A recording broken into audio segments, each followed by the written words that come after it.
Fala pessoal, estamos aqui de volta, nosso quarto e último bloco dessa nossa primeira aula. E a gente está trabalhando aqui com um panorama geral de implementação do compliance. Poxa, eu ia trocar aqui, corrigir aqui o slide do Tony from the Top, mas acabei não corrigindo. Desconsidere, leve em consideração aqui esse erro material. Mas enfim, tudo começa realmente nessa vinculação à alta administração. A alta administração precisa estar vinculada diretamente com o programa de compliance, ou seja, abraçar aquele programa de compliance para que o programa de compliance dê certo. Mapeamento de riscos, essa fase de mapeamento de riscos é bem importante, porque ela pode variar bastante de empresa para empresa, ou seja, tem empresas que possuem riscos mais acentuados para uma determinada circunstância, como acidentes de trabalho típicos. Tem outras empresas que têm riscos mais acentuados para doenças ocupacionais de uma determinada modalidade ou não. Tem empresas que têm riscos mais acentuados para furtos e etc, etc. Enfim, são etapas que buscam direcionar o programa de compliance para a principal demanda daquela organização. Análise do clima organizacional, a cultura da empresa, elaboração de código de ética e conduta profissional, regulamento, plano de cargos e salário. É fundamental a elaboração desses documentos, desses elementos e sempre, sem sombra de dúvidas, identificando os reflexos jurídico-trabalhistas disso, por exemplo, o regulamento empresarial. O regulamento empresarial, na forma da súmula 51 do TST, possui natureza jurídica de cláusula contratual. Então, é fundamental analisar que, uma vez elaborado um regulamento empresarial dentro de uma determinada organização, aquilo ali se incorpora aos contratos de trabalho como uma cláusula contratual, de modo que eventual alteração do regulamento empresarial para suprimir ou reduzir algum direito previsto no regulamento anterior não pode ser feito para aqueles trabalhadores que foram contratados na vigência do regulamento anterior por ter natureza de cláusula contratual. Passo também da implementação do programa de compliance, a criação do setor de compliance e a figura do comitê de ética. A questão do canal de denúncias é uma linha ética em investigações internas. É muito importante essa questão do canal de denúncias. É um campo ali, sabe, que a gente tem muito, que eu posso dizer, democrático, essa expressão. E aí, nesse canal de denúncia, você imaginar um espaço ali em que a pessoa possa, de maneira anônima, fazer aquela denúncia que muitas vezes é silenciosa. Imagine como não se sente uma trabalhadora vítima de um assédio sexual no âmbito de uma determinada empresa. E aí tem questões relacionadas ao canal de denúncia muito interessantes, inclusive com os locais que podem ser depositadas as denúncias. Há empresas que há um caso de uma empresa que fez uma experiência bastante interessante, que deu muito certo, é que ela colocou caixas para recebimento das denúncias dentro do vestiário feminino, dentro de cada célula ali do sanitário. Ou seja, cada célula do sanitário tinha ali a lixeira, tinha uma urnazinha para eventual denúncia. Por que isso é tão interessante? Porque a pessoa se sente mais à vontade, sozinha ali naquele momento, sem estar na vista de ninguém, de colocar ali a sua denúncia. O canal de denúncia também é a partir de uma ligação, enfim, tudo isso dentro de uma construção que permita aos cidadãos, trabalhadores daquela organização, colocar para fora eventuais assédios e danos de outras naturezas que venham sendo sofridos por aquele trabalhador, ou denúncias mais amplas em relação a condições de trabalho, fornecimento de EPI, prestação de horas extras habituais, desníveis salariais, enfim, há algo ali, um espaço bastante amplo para que a empresa possa detectar. Tá? Ela faz toda a sua prevenção, toda a sua política de prevenção com a criação de um código de condutas, por exemplo, e por meio do canal de denúncias ela detecta algo relacionado a um assédio moral, a um assédio sexual, a um desnível salarial, a uma punição exagerada, uma perseguição, enfim, o espaço realmente é absolutamente amplo. A questão do due diligence de terceiros e contratação de empregados é muito interessante. Essa perspectiva do due diligence permite, por exemplo, que a empresa e a organização, permite só não, exige, acaba exigindo que a organização, e aqui há um diálogo muito forte, muito importante com o Instituto da Terceirização, analise e tenha cuidado na sua cadeia produtiva.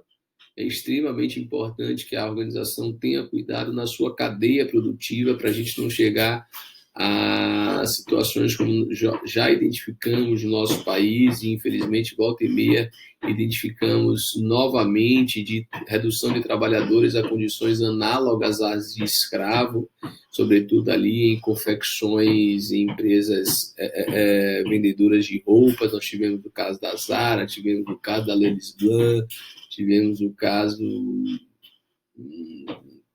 não quero falar de outras agora que eu não tenho certeza em relação ao nome para não ser leviano aqui, mas acho que o caso mais famoso realmente que ficou foi o caso da Zara. E aí muitos argumentos são feitos por essas empresas no sentido de que elas não sabiam que quem estava fabricando a roupa ali no último ponto da cadeia produtiva estava reduzida à condição análoga de escravo, mas ela não sabia, no mínimo, por ela não ter tomado o cuidado necessário com aquilo que nós chamamos de due diligence, ou seja, analisar efetivamente, fazer esse acompanhamento da sua cadeia produtiva, com quem ela contrata, com quem suas contratadas contratam, as questões relacionadas a subcontratações, quarteirizações, tudo isso é extremamente importante, até porque a gente tem uma teoria no Brasil que pode dialogar, uma teoria do direito penal, mas que pode dialogar aqui com o direito do trabalho de maneira bastante interessante nesses elementos, que é chamada teoria do avestruz ou teoria da cegueira deliberada. Você imaginar que uma loja que vende uma determinada roupa e permite que sua cadeia produtiva se estenda sem ela ter nenhum tipo de controle sobre aquela cadeia produtiva, ela no mínimo assume uma posição de cegueira deliberada e pode ser, por conta disso, responsável no âmbito civil trabalhista pelos danos causados àquele último trabalhador lá no final daquela cadeia produtiva. Questões relacionadas a treinamento e comunicação, tanto interna como externa, são também importantíssimos. Monitoramento. Todas essas são as partes dessa implementação do compliance. E quando a gente fala de compliance, programa de integridade, a gente chega também a esse tema da governança corporativa, que é um tema bastante próprio do programa de integridade, sendo que o governança cooperativa é o sistema pelo qual as empresas e demais organizações são dirigidas, monitoradas e incentivadas, envolvendo os relacionamentos entre sócios, conselho de administração, diretoria, órgão de fiscalização e controle e demais partes interessadas. Então, a governança cooperativa ela atua como um eixo central em torno do qual se desenvolvem todos esses relacionamentos entre as partes participantes daquela organização empresarial. Ele é um plus dentro do elemento do programa de compliance. Eu trago esse gráfico aqui só para a gente analisar um pouco do que significa essa ideia da governança corporativa, começando ali com a questão da transparência, a boa comunicação interna e externa gera o clima de confiança, é essencial para a criação do valor. A boa comunicação deve ter como características franqueza, espontaneidade e tempestividade, entre outras. Deve ser resultado não apenas de obrigação, mas sim do desejo sincero de informar tudo que possa ser relevante para as partes interessadas. Equidade, tratar de forma justa e igual todas as partes interessadas, sobretudo grupos minoritários, como colaboradores, clientes, fornecedores, investidores, é de fundamental importância. Assim, atitudes ou políticas discriminatórias sob qualquer pretexto são inaceitáveis. Prestação de contas, a figura da prestação de contas. Os administradores e outros agentes da governança devem prestar contas de sua atuação a quem os elegeu e devem responder integralmente por todos os atos e fatos sob sua responsabilidade e a responsabilidade corporativa. Os negócios devem ser conduzidos com o objetivo de perenizar a organização, assim considerações de ordem socioambiental devem orientar a definição dos negócios e operações e, portanto, decisões que possam causar impacto negativo na sociedade ou no meio ambiente devem ser evitadas. A noção de governança cooperativa está diretamente relacionada à questão do risco. E aí, quando a gente pensa o que é risco, a gente tem algumas noções interessantes, né, de conceito de risco, a incerteza sobre um evento futuro, eventos com probabilidade de criar oportunidades, de gerar valor, ganhos e destruir perdas para a organização. É inerente a qualquer atividade na vida pessoal, profissional das organizações e pode envolver perdas, bem como oportunidades. Que tipo de riscos a gente encontra nessa situação? Existem riscos chamados de riscos estratégicos, que são aqueles relacionados à tomada de decisão da alta administração e que podem gerar grandes perdas no valor econômico da empresa, como, por exemplo, redução brusca dos valores das ações da companhia, indicadores contábeis negativos, entre outros. Riscos operacionais, que são aqueles relacionados a eventos de risco que podem ocasionar impactos na cadeia de produção da companhia, oriundo de processos internos inadequados, com controles internos inadequados, inefetivos ou sem controles internos, ausência de suprimentos, bem como eventos externos como greves e catástrofes naturais, por exemplo. Riscos regulatórios são aqueles relacionados ao possível descumprimento de políticas e regras internas, legislação de normas regulatórias. Riscos financeiros relacionados à confiabilidade das informações financeiras da companhia, aquilo que se fala muito como accountability, da administração do capital financeiro e dos retornos das transações financeiras realizadas. Os riscos políticos relacionados a mudanças no cenário político muitas vezes acabam interferindo por meio de retirada e de criação de outras normas. Riscos tecnológicos, muitos relacionados ao atraso tecnológico da empresa com a não adaptação às mudanças tecnológicas. Riscos ambientais também são extremamente presentes. Quando a gente fala em análise de risco, quando se pensa em análise de risco no âmbito da instituição de um programa de integridade e programa de compliance, é porque se lembre naqueles momentos aqueles passos, né, para a implementação do programa de compliance, há ali fundamental a questão do mapeamento de riscos. Quando eu pontuei para vocês que o programa de compliance ele busca trabalhar com aqueles riscos mais específicos ou mais dirigidos àquela determinada organização empresarial. Então, é fundamental não apenas mapear os riscos, mas saber quais são os tipos de riscos que são inerentes àquela determinada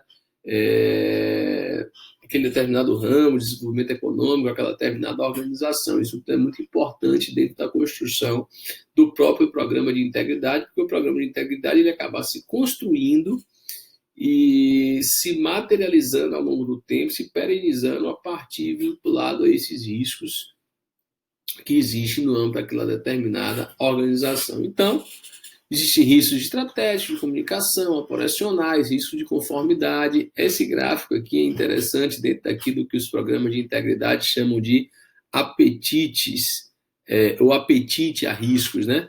Ou seja, se o risco for maior do que a conformidade, e a conformidade está aqui diretamente vinculada à questão da integridade, do programa de integridade, se o risco for maior do que a conformidade, o resultado é insustentável.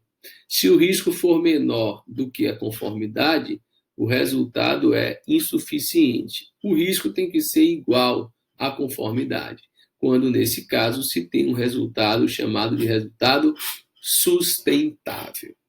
E aí, é dentro dessa análise de risco que se distribuem algumas ferramentas e técnicas dessa figura do mapeamento de riscos. Então, existem ferramentas como entrevistas, workshops de discussão, fluxos de processos, reuniões de trabalho. Todos esses elementos acabam vindo ali como nessa fase de mapeamento de riscos. E essa fase de mapeamento de riscos, dentro da figura do programa de integridade trabalhista, o programa de compliance trabalhista, ela é extremamente importante porque O contrato de trabalho tem uma peculiaridade, é falar de relação de trabalho, não de contrato de trabalho necessariamente aqui, para não se limitar a uma determinada figura. Mas as relações de trabalho, propriamente dita, elas têm peculiaridades marcantes, entre elas a questão de se tratar de um contrato de trato sucessivo. E quando se trata de um contrato de trato sucessivo, trata-se de uma relação que vai se prolongando ali ao longo do tempo e muito provavelmente, haverá algum desalinho naquela relação. Um desalinho de ordem financeira, um desalinho de ordem relacional, um desalinho, enfim, são seres humanos dentro de um determinado contexto, de um conflito entre capital e trabalho, conflitos interpessoais, desafios relacionados a habilidades, aptidões, capacidades, é muita coisa envolvida ali dentro de um único contexto, que é o contexto da relação de trabalho. Então, provavelmente, algo haverá dentro daquela organização de maneira multifatorial, ou seja, dificilmente no mapeamento de risco, na análise de risco, vai se identificar apenas um tipo de risco. São identificados vários riscos, e alguns com mais recorrências, outros com menos, mas vários riscos dentro de vários fatores. Então, existem riscos, por isso que aqueles tipos de risco, né? Existem riscos mais voltados a questões ambientais, existem riscos mais voltados às questões de padrões salariais, existem riscos mais voltados para questões relacionadas a avanços tecnológicos ou não. Tudo isso tem que fazer parte desse processo de mapeamento de risco, a identificar quais são os riscos mais comuns. E nesses riscos mais comuns surgem temas que estão extremamente recorrentes quando se faz esse processo de mapeamento de riscos. Os temas mais recorrentes, quando do estudo dos programas de integridade, dos programas de compliance, estão concentrados em fases, ou seja, existem riscos ali muito característicos na fase pré-contratual ou na fase de admissão, por exemplo. Como é que pode ser feito hoje em dia o processo de admissão por uma empresa? Uma empresa pode fazer um processo de admissão integralmente por meio de algoritmos, de robôs.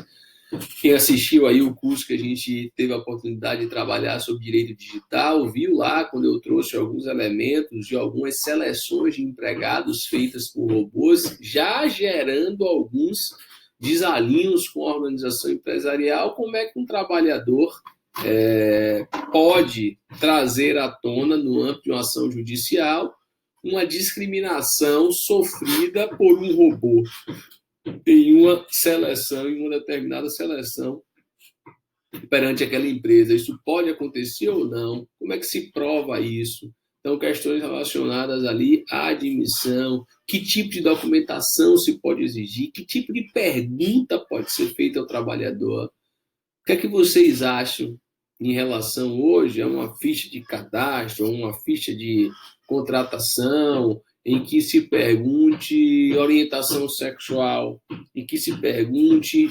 religião? Qual é a sua religião? Aí tem lá várias opções e tem também não informar. Esse fato de dizer lá não informar por si só respeita aquela lógica que hoje deve se ter em relação à liberdade religiosa. Por outro lado, se o trabalhador for um trabalhador sabatista, por exemplo, um adventista do sétimo dia, ele tem o dever de informação quando da participação de uma seleção, para que lá na frente ele possa exercer seu direito fundamental à liberdade religiosa e, inclusive, pleitear perante a empresa o não trabalho depois do pôr do sol da sexta até o pôr do sol do sábado. Esse campo da admissão é um campo muito fértil, que envolve ali questão de contratação, direitos de personalidade, ato discriminatório, todas as temáticas relacionadas a antecedentes criminais, lista suja. Eu trago essa organização de tendência, eu trago essa expressão aqui, lista negra, inclusive para destacar algo que me parece extremamente importante. A gente não pode mais se utilizar dessa expressão lista negra. A gente precisa substituir urgentemente essa expressão no nosso dia a dia, na nossa fala, nas nossas decisões, nos nossos escritos. A gente não pode se referir a essa lista como lista negra. Essa lista, ela hoje não, sempre deve ter sido pensada e falada como, no máximo, aí, lista suja, lista inadequada, qualquer coisa do gênero. Por que eu digo isso? Porque essa expressão lista negra, utilizada para se referir a um determinado rol de trabalhadores que uma empresa coloca para dificultar o acesso ao mercado de trabalho, é uma lista ilícita, é uma lista contrária ao direito. E como usar a palavra negra para se referir a algo contrário ao direito, para se referir como algo ilícito? Essa expressão é uma expressão extremamente, flagrantemente preconceituosa. A gente não pode, no nosso dia a dia, aqui eu estou utilizando para me lembrar de fazer o debate com vocês, lembrar de trazer à tona essa reflexão, e trouxe aqui no material para a gente fazer assim, ó, romper realmente com esse paradigma e não mais utilizar essa expressão lista negra, mas sim lista suja. Existem várias expressões da nossa língua, é uma língua extremamente racista, e muitas das expressões, a expressão denegrir, por exemplo, é uma expressão extremamente racista, assim como essa expressão lista negra. Então, que a gente deixe de lado essa expressão e passe a se valer da expressão correta, ou pelo menos licitamente admitida, que é a expressão lista suja. E é uma situação extremamente silenciosa, difícil de se identificar, mas é fundamental que se analise dentro ali da figura do programa de integridade se há ou não há ocorrência desse tipo de situação.